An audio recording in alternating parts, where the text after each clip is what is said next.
This familiar view of Turners Falls Village, Dam, and Turners Falls Gill Bridge is the backdrop for our presentation of the 4th of July weekend water festivities, which were held after World War II and into the 1970s, here in the town of Montague, Massachusetts.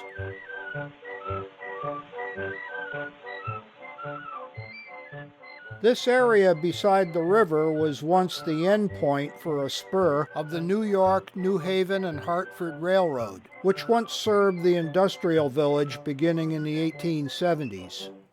Later, the immediate area behind the town hall was also used by the Public Works Department. The line of trees you see in this old photo are along 2nd Street, and the open area behind it is Unity Park. Behind the line of buoys crossing the river are the abutments of our old upper suspension, or Red Bridge, built in 1878. Here is a glimpse of what this crossing looked like before the bridge. Perhaps you can spot the road leading down to the Riverside Ferry Landing, which was the common way of crossing before the bridge was constructed. This is the bridge in its full glory, taken about 15 years after our last picture.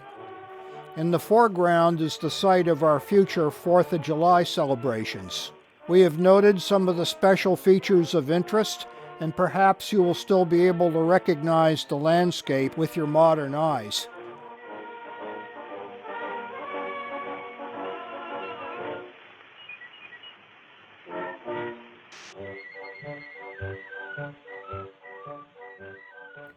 Our camera is now looking northwest towards Greenfield and Gill. A winter ice harvesting operation would eventually be built in the open area before us. Notice the cut logs floating above the bridge to the right. The modern-day Turners Falls Gill Bridge, crossing from Avenue A to Route 2, was dedicated and opened in 1938. The wartime need for metal hastened the dismantling of the old Red Bridge by 1942. Its stone abutments remain today and is the location where we'll be seeing our 4th of July festivities of 1951. After the war, this area was popular for recreational boating. Above the Red Bridge abutment were the docks of the Franklin County Boat Club. Below the abutments, anyone could get permission from the power company and build their own dock. This section became known as the Polish Navy Yard.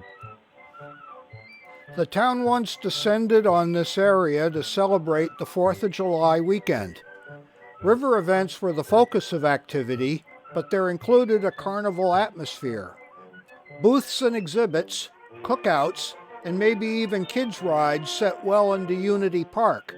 Fireworks were on Saturday night. There was a variety of water events, but most memorable were the hydroplane boat races. On Saturday, demonstration qualifying runs were made by the hydroplanes. Citizens could add to the festivities by participating in a boat regatta, which was a circling parade between Montague and Gill shores.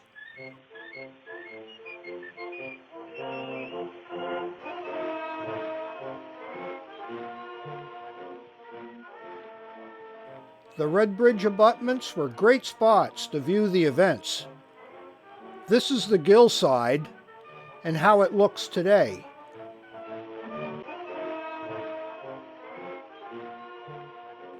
Here comes the boat regatta. Notice all the cars and spectators parked on the big bridge.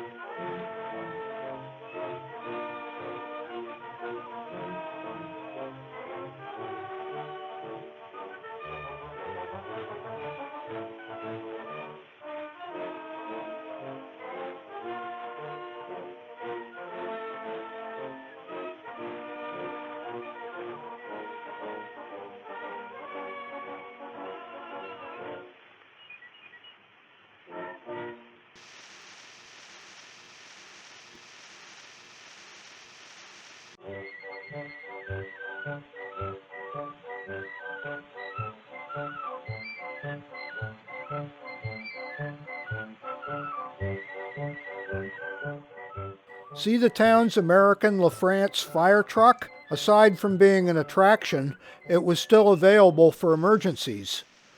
I understand we still own it today. The power company kept utility barges for dam repair. Today they are lending one to the boat club for use as a floating band.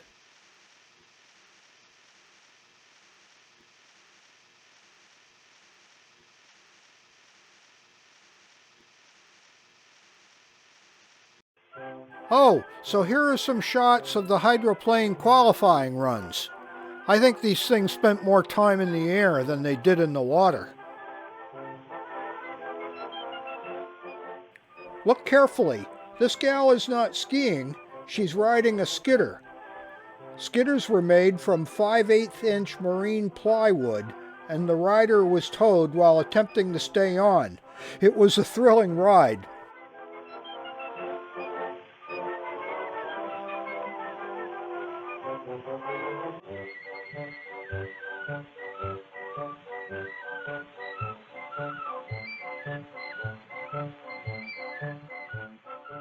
Okay, so this guy is riding conventional water skis.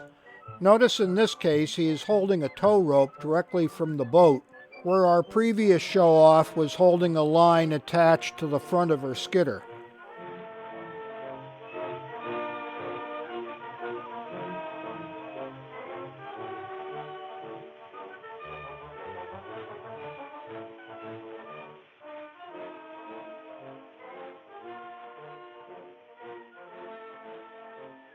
I think I see a piano, banjo, saxophone, and drums. I'd love to find a playlist somewhere.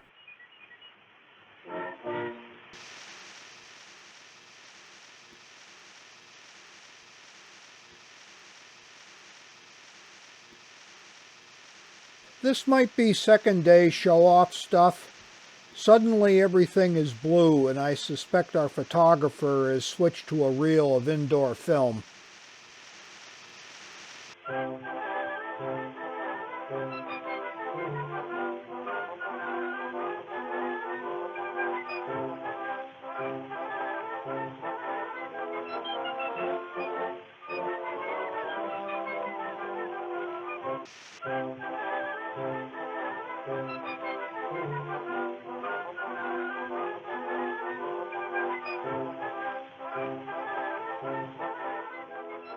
We also seem to be seeing different boats and different shots. The ones really hopping up and down are the hydroplanes, but others clearly have deeper bows.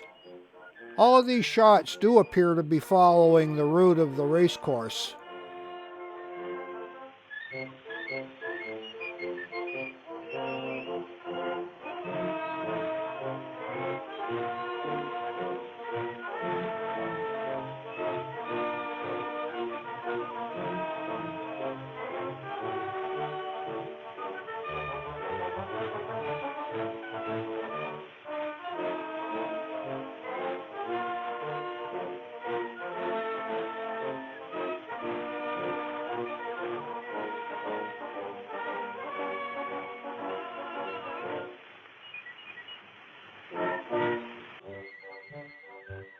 This part is definitely the big race.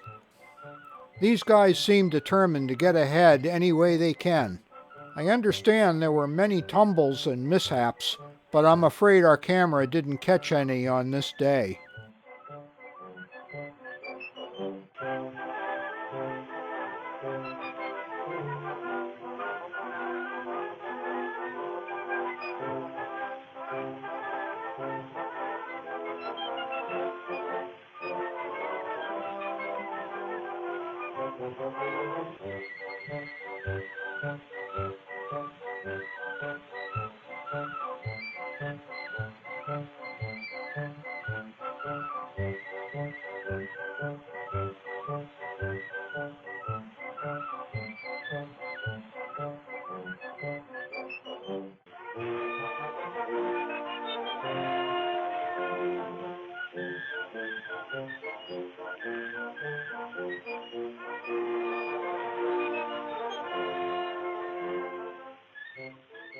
There are old-timers who still talk about these events today. People must have had a lot of fun. There were both spectacles as well as things to participate in. I think some of these tree-shaded views are part of the parkside activities. The snack and food area was on the west side of the Turners Falls abutment. The White Wood building was partially screened in to afford the patrons a bug-free respite. Beer and wine was sold with a 2-day license. I hope everyone has enjoyed this bit of recreation from 70 years past, and you are all going to now search your closets to loan us the stuff to make part 2. Thanks for watching, and please visit our website and use the research database at montaguearchive.org.